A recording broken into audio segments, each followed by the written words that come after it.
This is the map of Westeros, a single continent stretching from the ice at the top to the deserts of Dorne at the bottom.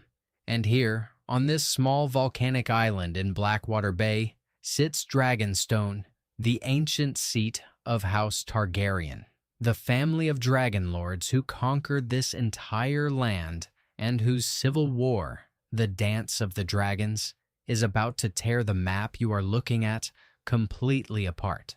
Fly just 50 miles across the water from Dragonstone, and you reach the sprawling city of King's Landing, the capital, where the Iron Throne sits inside the Red Keep. These 2 points, an island fortress and a river-mouth city, so close you could see one from the other on a clear day, will become the 2 rival capitals of a realm ripped in half. On the Iron Throne sits King Viserys I, a peaceful man who wants only for his family to hold together. His daughter and named heir is Rhaenyra Targaryen, who will rule from Dragonstone. His sons, by his second wife, Alicent Hightower, will rule from King's Landing. The eldest is Aegon, and behind him stands his brother Aemond, who will one day ride the largest dragon in the world. Alicent herself comes from far to the southwest, from the great city of Oldtown, seat of House Hightower, and that single marriage pulls the wealthy Reach into the coming war. Beside Rhaenyra stands her uncle and husband Daemon, a warrior prince who once carved out a kingdom in the Stepstones, that chain of islands out in the narrow sea between Westeros and Essos.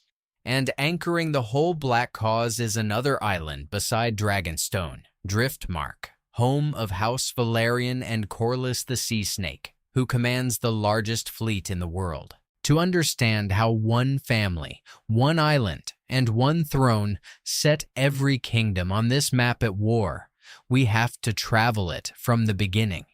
The story of this map truly begins about 130 years before the war, at the very bottom of Blackwater Bay, where 3 dragon riders came out of the sea. Aegon Targaryen and his sister wives Visenya and Rhaenys sailed from Dragonstone with their 3 dragons, Balerion the Blackdread, Vhagar, and Meraxes, and landed at the mouth of the Blackwater Rush on the northern shore, where they threw up a rough stronghold of earth and timber called Aegon Fort. That spot is important because it is the exact place where King's Landing would rise. From this single beachhead, Aegon set out to swallow an entire continent that was, at the time, divided into 7 independent kingdoms, each with its own king. Look at how those kingdoms were arranged, because their borders still shape everything. The north was vast and cold, ruled from Winterfell. The Vale was a fortress of mountains in the east. The Riverlands sat in the middle, crossed by rivers and endlessly fought over. The Westerlands held the gold of Casterly Rock in the west. The Reach was the fertile, populous southwest. The Stormlands guarded the southeast coast, and Dorne baked in the far south. Aegon's dragons did what no army could. When the King of the Reach and the King of the Rock joined their hosts together and met him on the open fields, Aegon burned them alive in what became known as the Field of Fire, a slaughter that broke the 2 most powerful kingdoms of the south in a single afternoon. When the Ironborn King of Harrenhal defied him from behind the tallest, thickest walls ever raised in Westeros, Aegon flew Balerion over those walls and roasted the castle from above, melting its stone towers into slag. That ruin Harrenhal still stands in the Riverlands on the shore of a great lake called the God's Eye, and it will matter enormously to the war ahead. Remember it, 6 of the 7 kingdoms bent the knee. Only Dorne, in the far south, held out, because the Dornish refused to give battle and simply melted into their deserts and mountains. Aegon was crowned, moved his seat from the island of Dragonstone to the new city growing on the Blackwater, and forged the Iron Throne from the swords of his defeated enemies. That throne, in that city, is the prize the whole dance will be fought over. For 100 years, the Targaryens ruled that unified map in relative peace, and the reason was simple.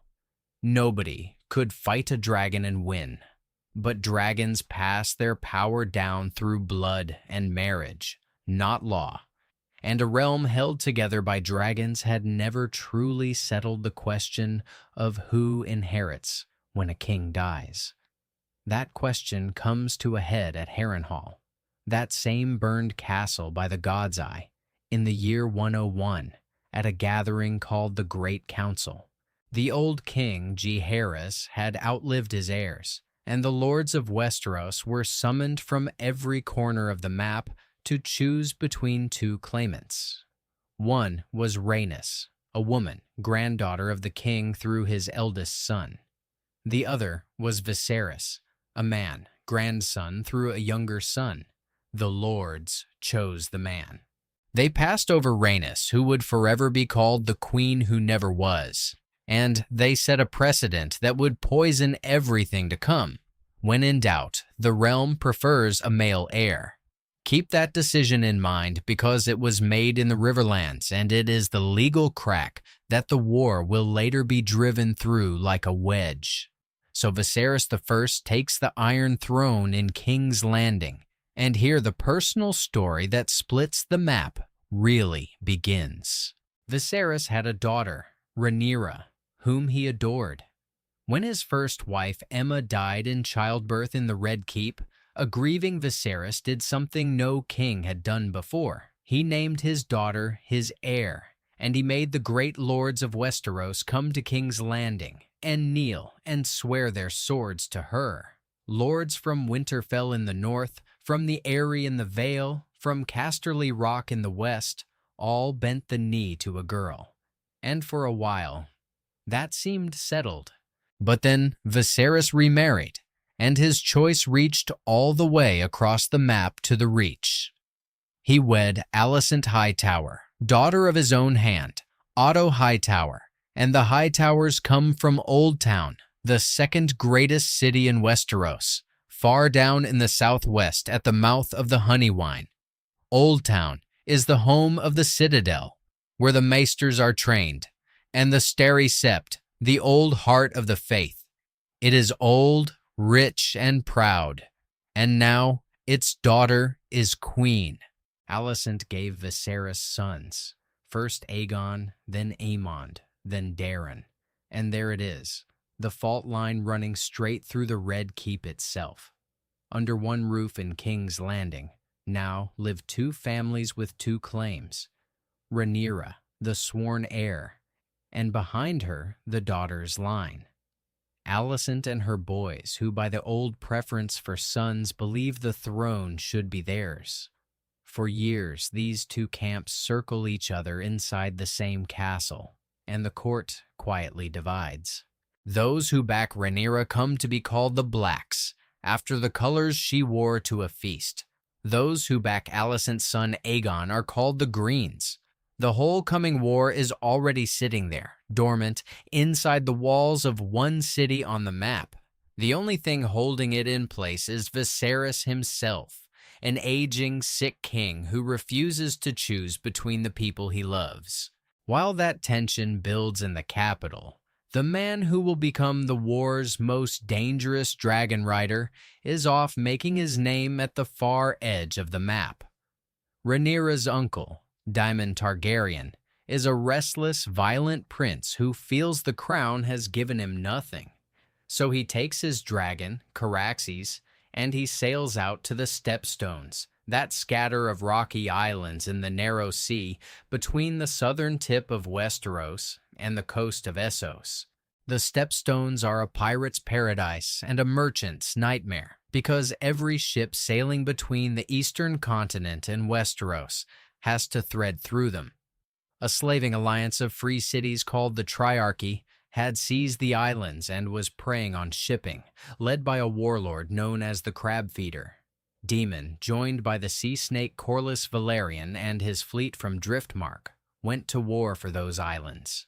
It was a brutal, grinding campaign, but Daemon won it, and for a time he crowned himself king of the Narrow Sea. That campaign matters for two reasons. It shows you that the map of this war is not only Westeros, the sea lanes, and the islands out east are part of the strategic picture, and it forges the alliance between Daemon and House Valyrian, Dragon and Fleet, that will soon become the backbone of the Black Cause. Now, follow that fleet home, because Driftmark is one of the most important points on this whole map. It sits in Blackwater Bay, close to Dragonstone, near enough to King's Landing that it commands the sea approaches to the capital. House Valyrian are dragonless dragonlords, old Valyrian blood without dragons, but what they have instead is ships, more ships than any other house in Westeros, built up through generations of trade. Corlys the Sea Snake sailed to the ends of the known world and came back rich, and he turned that wealth into a navy. Rhaenyra marries into this house. Her first husband is Corlys's son Laenor, and her sons Jacaerys, Lucerys, and Joffrey are counted as Valyrians. So the Black faction, based on the island of Dragonstone, is welded to the island of Driftmark, and together they control the water. Whoever controls the water controls the food and trade flowing into King's Landing, because that great city cannot feed itself. Hold that thought. It becomes a weapon. The thing everyone in King's Landing has been dreading finally arrives when King Viserys dies in the Red Keep. And in that moment, the map splits in two, instantly and violently because of what happens over his deathbed. In his final delirium, Viserys murmured about an old family prophecy, about a prince who was promised and a coming darkness. The show tells us he was speaking of the original conqueror, Aegon, and the destiny of the family. But Alicent at his bedside believed he was naming their son Aegon as his true heir. The book leaves this moment deliberately murky, as it leaves many things murky because the histories of this war were written by biased hands and no one truly knows what was said. What matters for the map is the result. The Greens move first and fast. Otto Hightower and the Queen's Party seize the capital, crown Aegon II right there in King's Landing with the Conqueror's own crown, and place the ancient Valyrian sword Blackfire in his hand. They control the city, the throne, and the person of the king. 50 miles away across the bay, when the news reaches Dragonstone, Rhaenyra's supporters crown her queen on her island fortress. 2 coronations, 2 crowns, 2 capitals staring at each other across Blackwater Bay. The realm now has a green king in a red castle and a black queen on a volcanic rock, and the entire map of Westeros must now choose a side. Watch how the map divides, because it divides along the old geography. The Greens hold the center in the southwest. They have King's Landing and the Iron Throne. Through Alicent and Otto, they have Old Town and the pull of the High Towers, and through them much of the vast populous reach, which means enormous manpower. The Reach can field more soldiers than any region in Westeros. To the west, the Lannisters of Casterly Rock and their gold-lean green as well. So, draw a great block of green across the southwest, from Old Town, up through the Reach, and across to the Westerlands, anchored by the capital in the middle. The Blacks, by contrast, hold the seas and the north and east. Dragonstone and Driftmark give them the fleet and the waters around the capital. And across the map, the great northern and eastern kingdoms lean their way. But those kingdoms are far, and armies take a long time to march. That distance is exactly why the war opens not with armies, but with diplomacy, carried on Dragonback. Rhaenyra needs the north and the Vale, and she sends her young sons out from Dragonstone as envoys, each flying to a different corner of the map. This is one of the great map-tracing moments of the whole story. Her son, Jacaerys, flies his dragon first to the Vale in the east, a kingdom ringed entirely by mountains, so well defended by nature that a handful of men can hold its passes against thousands, but for the same reason, a hard place to move an army out of quickly. There, at the Eyrie, the castle perched high on a mountainside, rules Lady Jane Eyre, and she pledges the Vale to Rhaenyra. Then Jacaerys flies far to the north, over the swampy bottleneck called the Neck, the narrow, boggy waste of the continent, guarded by the ruined towers of Moat Cailin, the gateway that has kept the north nearly unconquerable for thousands of years. Beyond it lies Winterfell, seat of House Stark and its young lord, Cregan Stark. Cregan pledges the north to Rhaenyra, and the two young men swear a pact of ice and fire. Remember Cregan, because at the very end of this war, his army will march the entire length of this map. Jacaerys even flies onto the wall, the great 300-mile barrier of ice at the top of the world, securing pledges as he goes. So, on our map, the Black Cause now runs in a great arc, the Vale in the east, the north above the Neck, and the fleet in Blackwater Bay. The Blacks also send Rhaenyra's other son, Lucerys, a younger boy, on a similar mission, but his destination turns the Cold War hot. Luke is sent south and east to Storm's End, the mighty seat of House Baratheon in the Stormlands on the coast facing Shipbreaker Bay. Storm's End is one of the strongest castles in Westeros, built to withstand the savage storms that batter that coast. And House Baratheon commands the Stormlands, so both sides want them. But the Greens got there first. When Luke lands at Storm's End on his young dragon Arax, he finds that Aemon Targaryen, the king's fierce one-eyed brother, is already there on Vhagar, the monstrous old dragon that had flown with the Conqueror himself and is now the largest living dragon in the world. Lord Boros Baratheon has already been promised a marriage into the Green Camp. Luke is refused and sent away, and as his small dragon flies out over Shipbreaker Bay into a raging storm, Aemon gives chase on Vhagar. In the show, the killing is staged as an accident, the great dragon, half out of its rider's control, snatching Luke and Arax out of the sky before Aemon can stop it. In the book, it reads as something more deliberately murderous, and true to the way this history is written, we are never told for certain. But the fact is the same. The first prince and the first dragon of the war die in the storm over the Stormlands. This is the spark.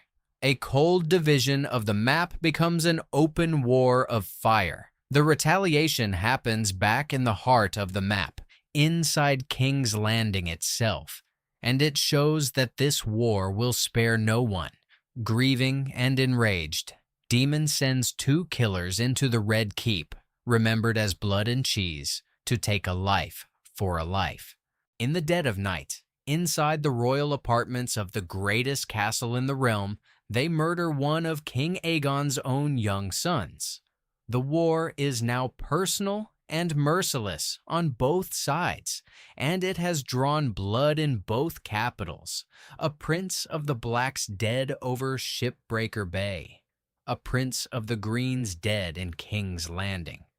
Now the armies begin to move, and the place they all move toward is the same place Aegon burned 130 years earlier, the Riverlands. Look again at the center of the map, and you will understand why. The Riverlands sit exactly in the middle of Westeros, laced with rivers and crossed by the main roads. They touch the north through the Neck, the Vale through the mountains, the Westerlands to the west, the Reach to the south, and the Crownlands and King's Landing to the east.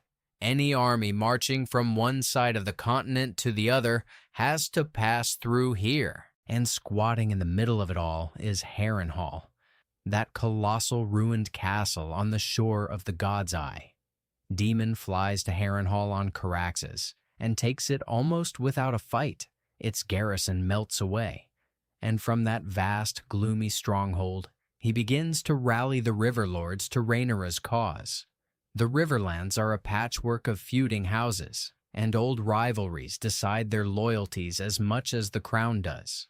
House Blackwood declares for the Blacks, their ancient enemies House Bracken lean green, and their feud becomes a front in the larger war. But with Harrenhal taken and House Tully's bannermen rallying, the Riverlands broadly become Black country, and now the Blacks have a fortress at the crossroads of the continent, a wedge of Black driven right up against the Green heartland.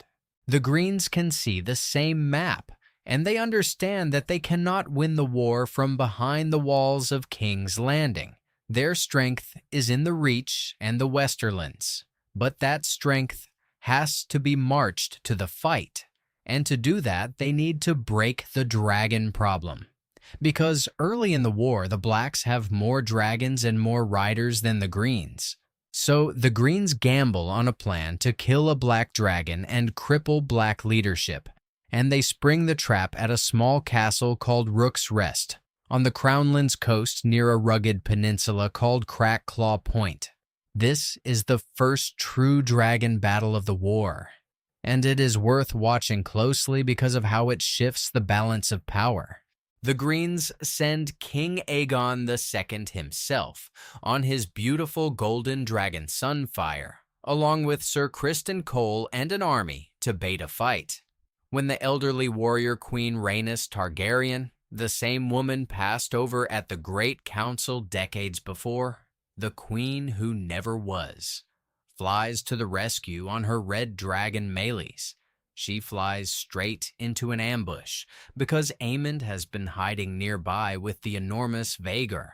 In the sky over Rook's Rest, 3 dragons tear at each other, and when it ends, Rhaenys and Meleys are dead. But the Blacks do not lose for nothing.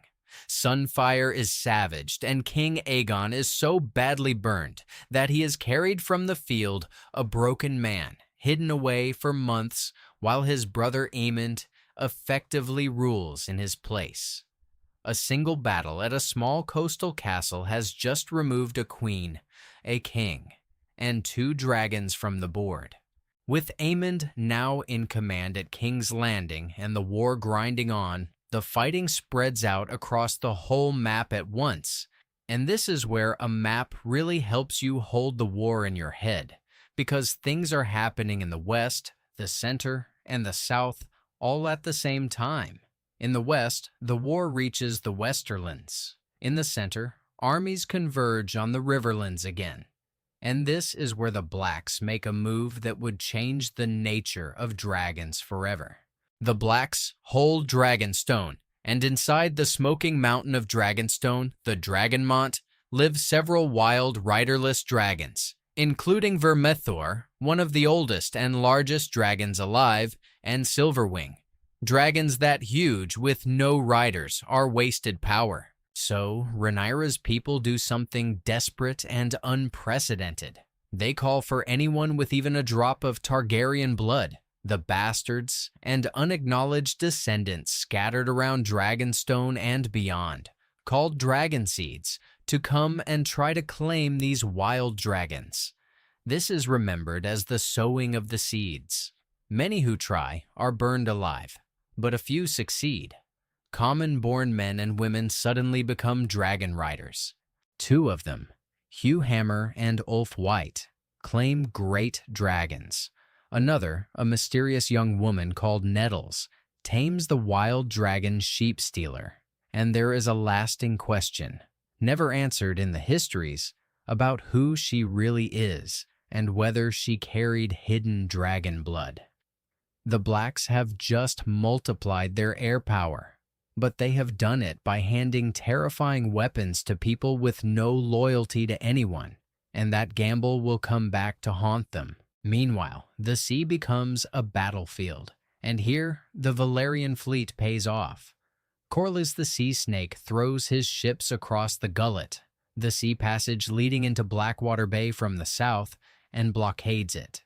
Picture the map. Everything that sails toward King's Landing from the wider world has to come up through the gullet and across the bay. With the Valerians sitting astride that passage, the trade and food that the huge capital depends on is choked off. King's Landing begins to starve and simmer, but the Greens and their allies from the free cities strike back, and one of the largest battles of the entire war explodes at the Gullet, a chaos of hundreds of ships and several dragons fighting over the water at the mouth of Blackwater Bay. It is a bloody, costly clash for both sides, and it proves the point the whole map keeps making. This war is not decided by dragons alone. It is decided by who controls the sea lanes, the river crossings, and the roads, as much as by who rules the sky. Now, the green armies finally begin their great march, and you can trace it as a line up the map. Down in the southwest, Ormond Hightower raises the strength of Old Town and the Reach and begins marching northeast, up along the Mander River and the roads that lead toward King's Landing. Their goal is to relieve the capital and crush the Blacks. But the Blacks are also pushing armies through the center, and the two forces are on a collision course in the southern Reach. They meet at a town called Tumbleton, which sits on the Mander on the road to King's Landing, a place with no great walls, just an ordinary town in the path of two armies. The First Battle of Tumbleton is a disaster made worse by treachery. Two of those new Dragonseed riders the Blacks had so proudly created, Hugh Hammer and Ulf White, switch sides in the middle of the fighting and turn their dragons on the Black Army. Tumbleton falls, and the town is sacked and burned. The gamble of the sowing has curdled.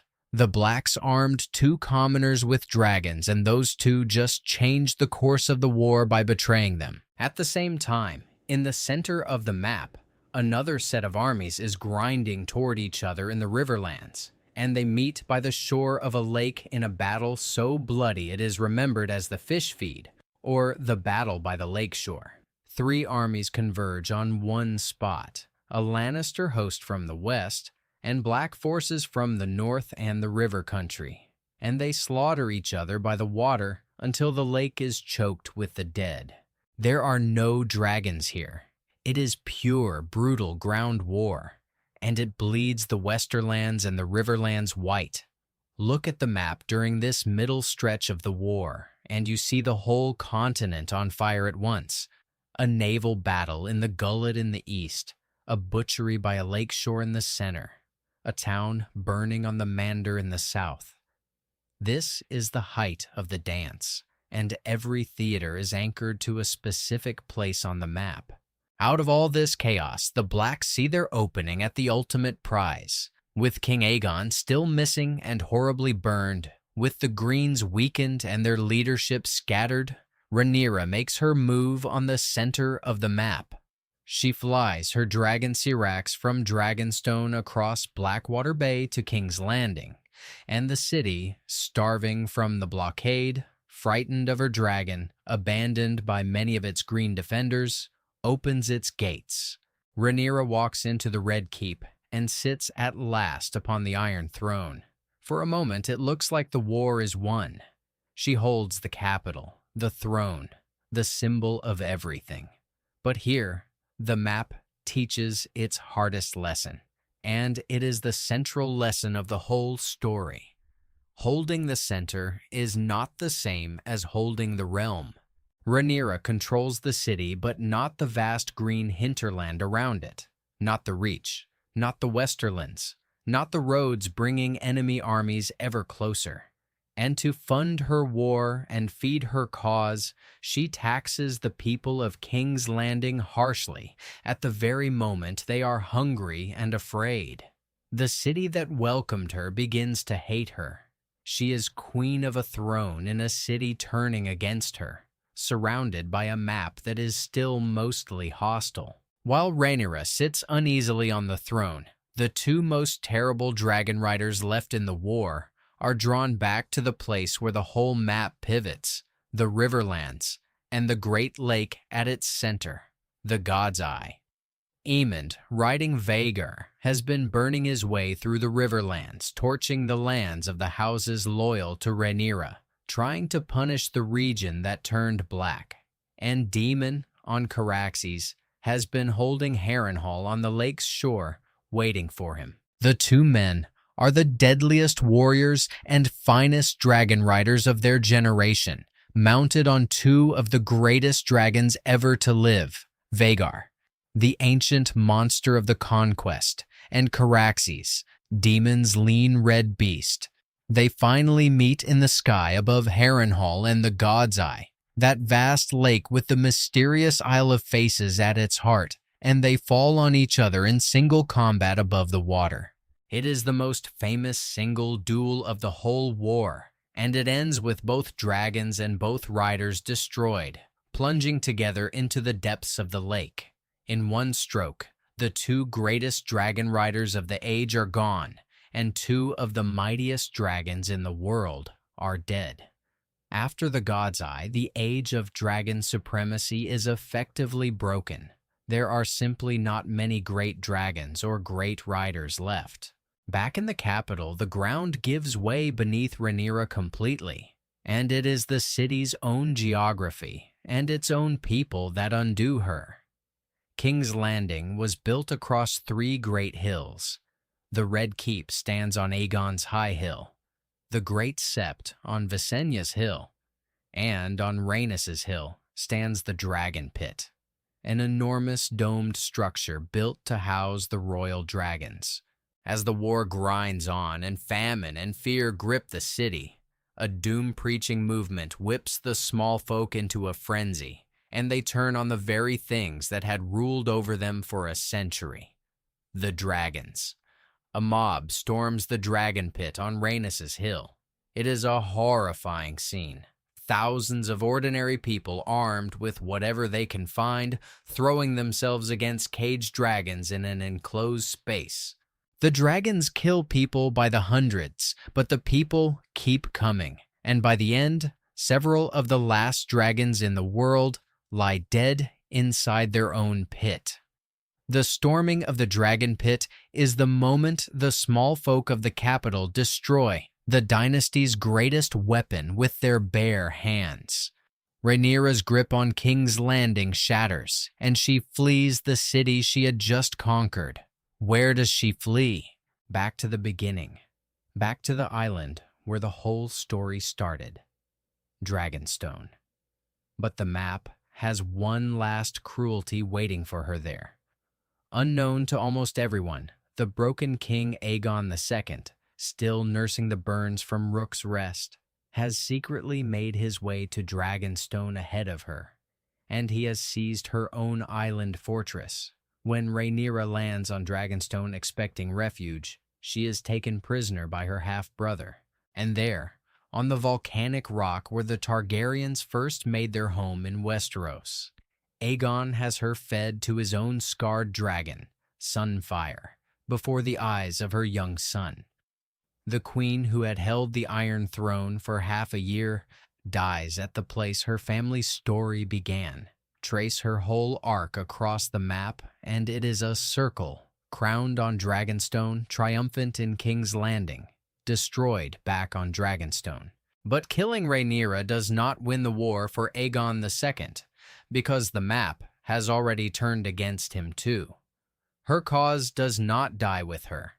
It passes to her surviving son, a boy named Aegon, later called Aegon III, and more importantly, the great powers of the North and the Vale that had pledged to Rhaenyra years earlier on those dragon-backed diplomatic flights are only now bringing their full weight to bear. Aegon II is a burned, broken, hated king sitting on a throne in a ruined city. Most of his dragons dead, most of his allies bled dry. In the end, he is quietly poisoned in King's Landing, his line broken, and with his death, the war finally sputters out, not with a grand victory, but with exhaustion, both sides having destroyed almost everything they were fighting with.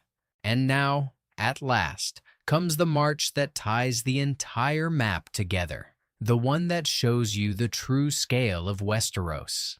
Far to the north, at Winterfell, young Cregan Stark had sworn to fight for Rhaenyra, but the north is so distant, and the neck such a bottleneck that his army arrives only at the very end. He leads a northern host down the whole length of the continent, out of Winterfell, through the swamps of the Neck, and past the ruined towers of Moat Cailin, down through the Riverlands and all the way to King's Landing. Picture that single line drawn from the top of the map nearly to the bottom. That is the reach of this war. Cregan arrives to find the fighting over and the king dead, and he imposes a hard northern justice on the plotters and poisoners who ended the war by murder rather than battle. For a brief time, this Stark from the frozen north serves as hand of the king in the capital before returning home. That episode is remembered as the Hour of the Wolf, and it is the perfect closing image of the war's geography, the coldest, most distant kingdom on the map, finally reaching down to touch the throne at the center. With the war ended, the boy Aegon III is crowned in King's Landing, and it falls to him to preside over the long, sad twilight of everything the dance destroyed. He is remembered as the Broken King, and also as the Dragonbane, because during his reign the last few dragons in the world sickened and died, until there were none. Think about what that means on the map. For 150 years, the thing that held Westeros together and kept the great houses obedient was the Targaryen monopoly on dragons. The weapon Aegon the Conqueror had used to burn the Field of Fire and melt Harrenhal. The Dance of the Dragons burned that weapon up. The family turned its dragons against each other over King's Landing, over Rook's Rest, over the Gullet, over Tumbleton, over the God's Eye, and in the Dragon Pit, until almost none were left, and then the last of them simply died out. The Targaryens survived as a dynasty, but they were never the same. Without dragons, they were just one powerful family sitting on a throne, and the great lords of the map, the Starks in the north, the Lannisters in the west, the Tyrells who would rise in the Reach, the Baratheons in the Stormlands, quietly grew stronger.